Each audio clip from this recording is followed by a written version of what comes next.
Hey, again, welcome back. Thanks for joining me. It's Mr. Lohn, and I am excited to bring our next read aloud to you. This one here connects with our author visit that's coming up. We will have Lisa Klein Ransom here to give her story about being an author, talk about her career.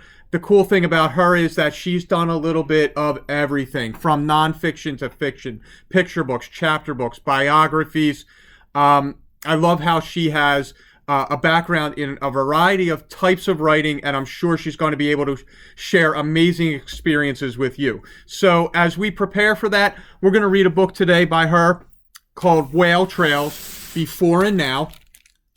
And you're going to see that she has a certain style or approach that repeats itself during this book, and I think it's going to be exciting and enjoyable for you. Here we go with Whale Trails, Before and Now. My father and I live for the sea. He is the captain of the Cuffy whaleboat, and today I am his first mate. Before now, each generation of my family sailed these waters in search of whales. The Cuffy bobs in the water, awaiting its passengers. I hand out pamphlets with pictures of the whales they may see on today's journey. My dad says, before now, children were taught whales were dangerous sea creatures that devoured our fish supply and were good only for their baleen and blubber. We will set sail after lunch when the weather cools, and the whales are everywhere feeding on copepods, sand lance, and krill. Before now, whales left port at the trail end of summer, following whales to warmer feeding grounds. The pier where our boat is docked is lined with booths that sell souvenirs, sunglasses, binoculars, and sunscreen. Before now, this pier was lined with shops of shipbuilders, candle makers, blacksmiths, and sailmakers. Blacksmiths made bolts, rings, chains, anchors, and many other ship-related necessities. They also made whaling tools, such as toggles and lances. And by now, you're probably noticing a pattern that the page here, or the left-hand page, is the present day in color, vibrant. And then when we go to the right-hand page, okay, we have the past, what things used to be like.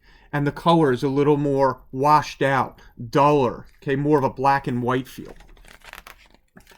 Up the gangplank and onto the boat, I lead a line of families, tourists, and naturalists, all of us whale lovers. Before now, aboard a whale ship were the captain and his crew, first, second, and third mates, boat steerers, coopers, cooks, stewards, seamen, green hands, cabin boys, escaped slaves, and free blacks. They were all longing for wealth, adventure, and the open sea. When we ready to depart, the afternoon sun reflects off our anchored sightseeing boat, 130 feet of aluminum scrubbed clean for the passengers that board that day. Before now, this wharf held sloops and schooners and whaleboats. Men bent and hammered and nailed whaling ships out of yards of cedar and oak. Our ship will circle the waters for 3 hours, while the passengers rush up on deck to see pods of humpback, finback, and mink whales, who make their home near the bay that empties into the Atlantic Ocean. Before now, the whaling boat crew headed south out of this bay along the coast, around Cape Horn, and into the Pacific Ocean, hunting for right, humpback, and sperm whales. As the whale population thinned, boats traveled farther for longer periods to find them. Ships stopped at ports for repairs and to stock up on food and water. Only when their holds were filled with bounty from their hunt would crews return home to their families, sometimes after 3 years at sea. In my backpack, I carry snacks, binoculars, a camera, and a sweater, just in case the weather takes a turn. Before now, the ship was packed with harpoons, toggles, lances, spades, blubber forks, and sailors' biscuits, bread baked hard to endure the harsh temperatures at sea and still last an entire voyage. Our captain announces over the loudspeaker that our boat will be traveling at a speed of 38 knots. That's about 43 miles per hour, I say. Before now, whales could swim faster than boats could sail. At 20 miles per hour, A whaleboat could easily be left behind by a fin whale trying to escape the harpooner's spear. Sperm whales were larger and slower and easier to capture. About 30 miles out to sea, just below the surface, shapes emerge. My father tells the passengers to look starboard for right or port for left. Before now, the lookout was posted up high on the masthead. Ships could travel for months without a sighting. "There she blows!" he would shout when he spotted a whale. A good lookout could tell the type of whale just by the way the water spouted from its blowhole. Two great mounds rise, and then a pair of whales leap above the water and dive, their flukes white against the gray waves. "Look! Look!" Passengers shout and wave, pointing fingers and cameras at fins, spouting water, and breaching whales. "It's a humpback!" Before now, the crew quickly lowered smaller boats to begin pursuit. Once the whale was attached to the harpoon and line, it dragged along the ship for hours until it tired and floated to the surface. When the boat steerer speared the whale with a lance, the sailor shouted, "Chimney afire!" at the first sight of blood. While waiting for another sighting, the passengers sunned themselves on the top deck. Down below, others wait in line to buy soft drinks, ice cream, and French fries. Before now, sailors spent their days and nights scraping and scrubbing and swabbing the decks, tidying ropes, polishing brass, and oiling masts.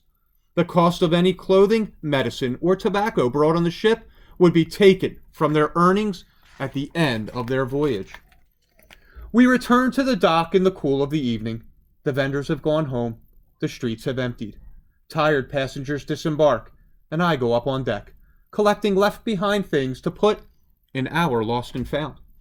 Before now, ships returned with hundreds of barrels of whale oil for fuel and soap, thousands of pounds of whalebone for fishing rods, corsets and fertilizer, spermaceti for candles, and scrimshaw made of whale's teeth as loved ones waited on the shore.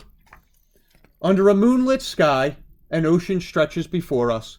For the Cuffy whaleboat, another voyage has ended, but another begins in the bay for the whales that swim its waves and dive its depths, long after and long before now. Boys and girls, I hope you enjoyed that story of the whales and their movements, how it used to be that there was whale hunting that took place. Now it's whale watching. Lots of information in this picture book, which is the unusual picture book that is nonfiction. Gives us plenty of background information about the whale lifestyle and watching lifestyle, past and present.